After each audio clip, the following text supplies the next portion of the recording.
The ROG Xbox Ally and the ROG Xbox Ally X are set to launch on October 16th this year, just in time for the holidays. And I've gone hands-on with both of them to answer one very simple question. Could these be the next best gaming handhelds you could buy this year? So what does go into making a great gaming handheld? Well, in my mind, it comes down to three key things. Number one, it's gotta feel nice to play on, because whether something is comfortable or not is super important for when you're gaming hours on end. Number two, kind of an obvious one, it's gotta have good games and it's gotta play them really well. That means making sure that the games are good enough for handheld play and that there's also enough horsepower inside to pull it off. And number three, it has to be really easy to use. So strip away all of the unnecessary guff and make sure that you've got a nice and easy to use UI that gets you straight into your games with minimal requirement.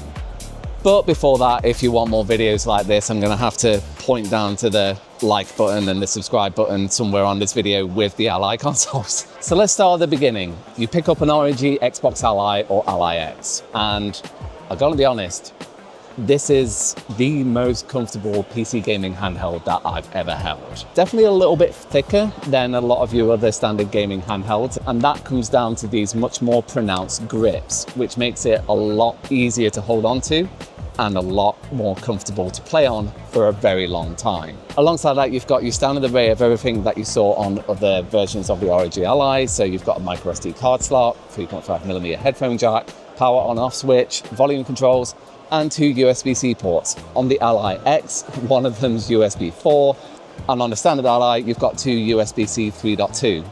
So both will be able to support AR glasses, but one of them will have faster data transfer. But this love-in between Microsoft and ASUS has really produced something that is so ergonomically sound to hold and to play, because the ergonomics here are inspired by the Xbox wireless controller. And while you can find other Windows gaming handhelds that are slimmer, they are nowhere near as comfy to use as these, because your hands fit around these grips really nicely, and the buttons and the joysticks are really well placed so that you're not stretching, you're not having to do any sort of like gymnastics like you have to do on a Nintendo Switch 2. Really nice to use, trust me.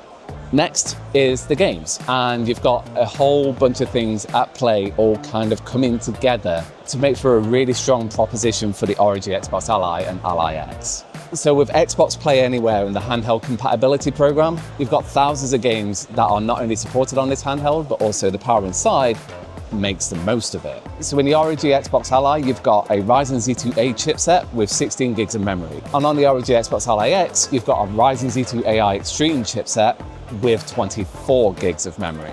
We'll come back to this one in a second, because performance-wise, you're actually getting some pretty decent frame rates out of here. I know that in terms of like the reduced core count and reduced power going to the chip, there has been some concerns around it, but in terms of what I've been able to play on it, some AAA, some AA titles, you're able to get pretty decent frame rates because PC games are usually pretty well optimized nowadays. So for example, you've got Forza Horizon 5, which I tried, and you can get like 1080p, and it's kind of like a mixture of low and medium settings with FSR turned to performance.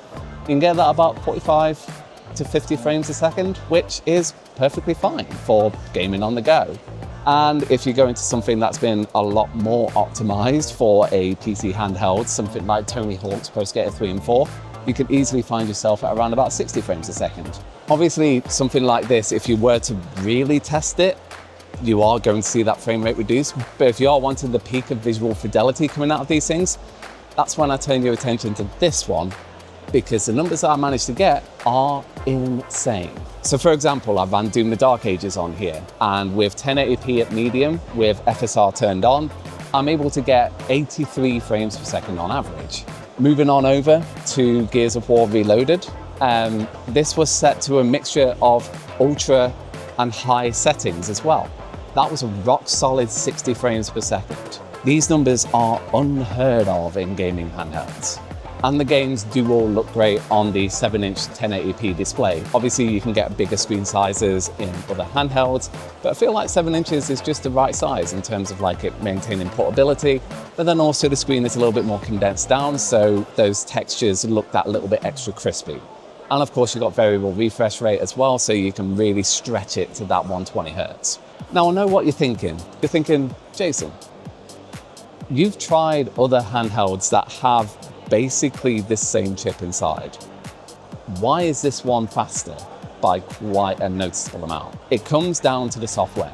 When you boot it up, you go straight into what's called the Xbox full screen experience. And this is the big tick in the box of making it a really easy console-esque interface to explore. You've got all of your games available, you've got access to the cross-media bar. It's super easy to navigate. There's this great little multitasking thing where you press and hold the Xbox button and you can switch between apps really easily. You've got quick access to performance settings all at the touch of a button, and it's all great. But that's only half the story. Because you see, one of the issues with Windows 11 gaming handhelds is Windows 11 itself. Like, not only is Windows 11 a bit awkward to use on a 7-inch touchscreen, it's also running a whole load of background processes in the back to get that running. Now, the Xbox full screen experience does this differently because it doesn't actually load up any of that stuff in the background. I checked the task manager. There's no desktop background processes or anything like that. And what that means is with the Xbox UI running, there's so much more headroom for that chipset and that RAM to run as smoothly as it can. So during my time with these, one thing is certain. These are the best Windows gaming handhelds I've used because they're so much more than that. They are portable Xboxes. The base model Ally is going to be a great option for indie gamers, and the Ally X is going to be great for those who really want to stretch it to AAA gaming on the go. Of course, there's questions about battery life, what that may be, and of course, we can't test that at the moment, but keep it locked to tomsguide.com when we do have the full review. And I'll be honest, with an 80 watt-hour battery in the Ally X, I'm not that worried based on what I saw with the original Ally X. They feel great to play on, the UI is really intuitive, and the games play better than I could have imagined. Now it's just a case of seeing how they stack up under our full testing, which you'll be able to see when they come out around about October time. Make sure you keep it locked onto Tom's Guide for that. I've been Jason England, and I'll talk to you in the next video. Take care.